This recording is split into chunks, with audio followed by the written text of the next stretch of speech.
Apa kabar semuanya, kembali dengan Putu Reza. Kita ngomongin gadget lagi, dan hari ini saya pengen ngomongin satu laptop yang ganteng banget. Ini dia, namanya Lenovo Yoga Pro 7i.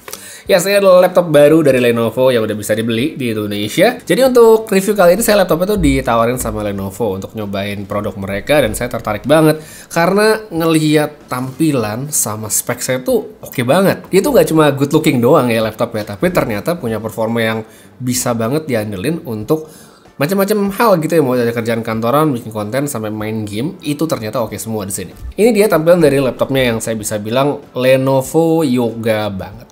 Simple tapi kesan elegannya, kesan premiumnya itu masih dapat banget. Seperti di cover lidnya nih ya, di sini dia cuma ada branding Lenovo sama Yoga di pojok-pojok, ukuran itu nggak gede-gede banget. Habis itu kita lihat juga nih di bagian tengah, seperti biasa tuh dia ada yang lekukannya nih, kayak bahasa desain Lenovo banget, jadi khas gitu lah. Kita lihat di sini ada lekukannya. Untuk material dia pakai aluminium, dan build quality-nya tuh nggak cuma berasa solid ya, tapi emang solid beneran karena laptop ini udah tersertifikasi dengan military grade standard. Udah ngelewatin macam-macam pengujian, jadi harusnya udah tangguh banget untuk makaian sehari-hari, nggak perlu khawatir gitu. Kalaupun kenapa-napa pas misalnya kita pakai, ya Lenovo juga udah ada proteksi 3 tahun yang premium care, dan 3 tahun untuk accidental damage protection juga untuk kerusakan yang tidak disengaja, yang itu bisa diklaim lebih dari sekali. Jadi ya, misal setahun ada kerusakan, klaim garansi, terus nanti 10 bulan kemudian ada rusak lagi, ya masih bisa di cover sama Lenovo. Ukuran dari laptopnya kita bisa lihat dia sebenarnya masih tergolong cukup ringkas, bobotnya juga masih di bawah 2 kg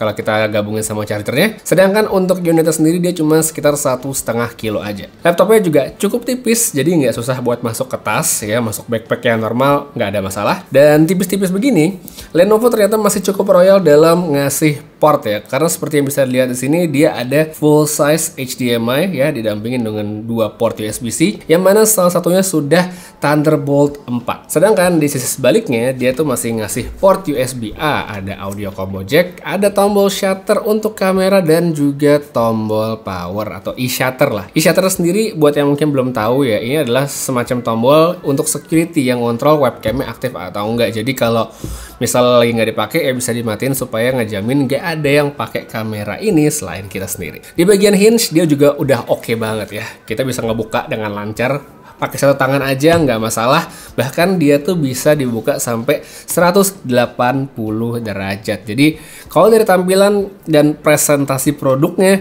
menurut saya Lenovo Yoga Pro 7i ini udah cakep banget asli. Enak banget lihatnya. Nah, yang cakep banget juga dari laptop ini sebenarnya nggak cuma tampilannya doang, di luar kan udah keren tuh. Nah, specs-nya juga oke banget sebenarnya. Nah, di sini dia tuh pakai Intel Core i7 13700H ya, ini udah oke banget. Habis itu RAM-nya 16 GB solder, terus dengan storage 1 TB untuk unit review saya sekarang. Kartu grafisnya ini juga nggak main-main. Dia udah pakai Nvidia GeForce RTX 4050 6 GB yang siap ngebantu macam-macam aktivitas, mulai dari yang produktif untuk video dan juga tentunya main game. Untuk layarnya, dia punya ukuran 14,5 inci, resolusinya 3K, DCI P3 100%, refresh rate 120, dan udah mendukung Dolby Vision juga. Palingan sedikit catatan doang untuk layar laptop ini adalah dia tidak support touchscreen ya, begitu pula dengan stylus. Jadi kalau misalnya buat gambar pakai stylus dan segala macam ya bukan ini laptopnya. Kalau dari experience pakai, menurut saya secara visual highlight dari layar ini itu adalah warnanya yang oke ya, udah akurat DCI P3 100%, dan yang terpenting ini udah cocok banget untuk ya aktivitas yang memang membutuhkan, seperti misalnya pengolahan atau komparasi foto, serta tentunya pengolahan video. Selain aktivitas serius, ini dipakai nonton juga udah enak banget ya. Plus speakernya tuh kencang ya, asli ini speakernya oke banget. Bahkan kalau saya dalam kamar kayak ruangan sekarang itu, saya setel di 30-40% itu udah cukup banget ya. Apalagi posisinya kan ada di depan ya, dia di samping sama keyboard, ini tuh bikin audionya lebih berasa kencang lagi. Cuma tetap ini kan memang bukan speaker level audiophile ya, jadi emang pendengaran saya konsentrasi suara itu lebih ke mid sama high aja, walaupun saya juga nggak segitu-gitunya banget. Sedangkan untuk yang mungkin mencari low sama bassnya itu tipis banget dan mungkin tidak terlalu kedengeran. Ya, jadi itu sedikit catatan untuk speakernya. Next kita lanjut ke soal performa. Kalau kita ngeliat di bagian benchmark, ini udah bagus banget ya. Angkanya tinggi dan konsisten dengan performa yang tetap bagus meskipun dipakai tanpa dicolokin ke power.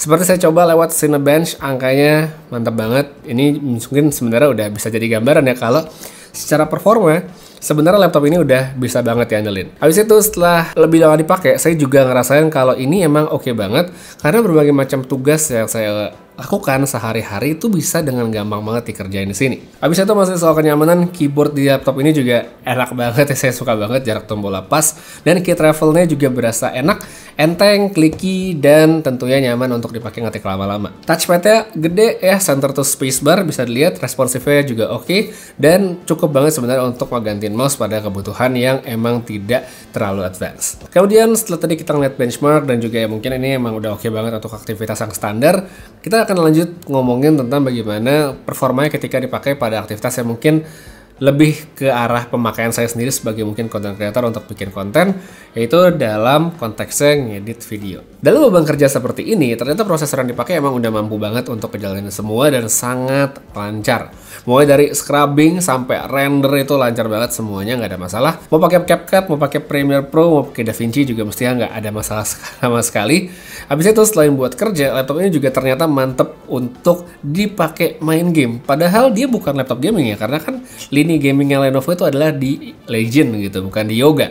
Cuma tetap ini laptop ternyata punya performa yang cakep banget kalau menurut saya. Main FIFA 23 itu lancar banget, mulus. Game lain yang ada di library Steam saya kayak misalnya Gotham Knights, main Yakuza Like a Dragon, sampai main game-game Hoyoverse kayak misalnya main Genshin atau main Honkai Star Rail itu juga udah lancar semua. Pokoknya untuk standar yang bukan sebuah produk gaming yang ditujukan untuk gaming, ini udah mantep banget. Habis itu buat yang mungkin penasaran laptopnya panas atau enggak pasti pakai, di bagian tertentu ya mungkin dia akan panas, apalagi untuk aktivitas yang lebih intensif. Makanya kalau misalnya dia dipakai untuk ngedit atau main game, ya kipasnya tuh pasti bakal jadi kenceng dan bisa kedengeran banget. Untuk bagian sering kesentuh di tangan seperti palm rest, touchpad, sama keyboard sih semuanya aman, nggak ada masalah soal suhu, jadi nggak perlu khawatir. Apalagi mungkin pemakaian dalam ruangan ya, di kantor udah ber-AC, ya udah tenang aja. Nah, satu lagi yang mungkin juga perlu banget diomongin dari laptop ini sebenarnya adalah baterainya. Ini mungkin sedikit kurang ya menurut saya, karena untuk pemakaian yang tidak dicolok, profile saya set di balance dengan brightness layar sekitar 60%, dan untuk dipakai ngetik sama browsing aja itu saya cuma dapat sekitar 6 jam dalam satu kali full charge. Nah, by the way, untuk soal charger, laptop ini juga ada support rapid charging, sehingga untuk ngisinya tuh lebih cepat. Jadi emang dia daya tahan baterai tidak terlalu lama, cuma ngecasnya juga cepat. Jadi ya itu dia, setelah kurang lebih hampir 2 mingguan saya pakai laptop ini, saya sih suka banget dengan produknya Lenovo yang sekarang, karena dia ukurannya satu nggak besar, tapi bisa ngasih performa powerful untuk ngeberesin macem-macem kerjaan, dan itu bisa dipakai untuk multimedia yang enak juga. Kekurangan yang bisa dikatakan kekurangan banget sampai deal breaker menurut saya sih nggak ada ya, kecuali mungkin saya mengharapkan baterainya yang bisa tahan lebih lama aja. Tapi karena saya juga banyakkan pakai di kantor, ya banyakkan pakai di rumah yang mana bisa dicolok, atau mungkin kalau ngetik di luar pun yang nggak bisa colok juga nggak pernah lama-lama banget.